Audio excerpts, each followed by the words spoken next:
সফলতার কোনো শর্টকাট হয় না, হয় অনেক কাঠখড় পুড়িয়ে জীবন যুদ্ধের প্রতিটি অধ্যায়ে নিজেকে প্রমাণ করে করে একটু একটু করে আপনি সফল হবেন, একটু একটু করে আগাবেন। ইটস এ জার্নি, এটা কোনো ডেস্টিনেশন নয়।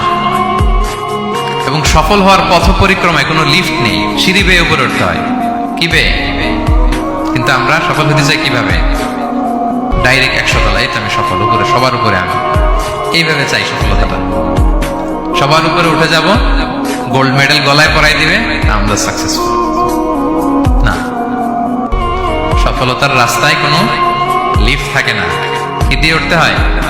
সিঁড়ি বেয়ে ঘাম জড়িয়ে উঠতে হয়। দেখেন, শুধু আলোর মুখ দেখার জন্য মায়ের পেটে আমাদের কত সময় লাগছে বলেন তো?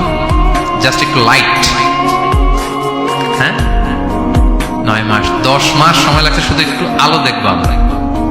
একটু আলোর মুখ দেখার জন্য আমার লাগছে 9 মাস। আর এখানে আমরা শর্টকাট খুঁজে খালি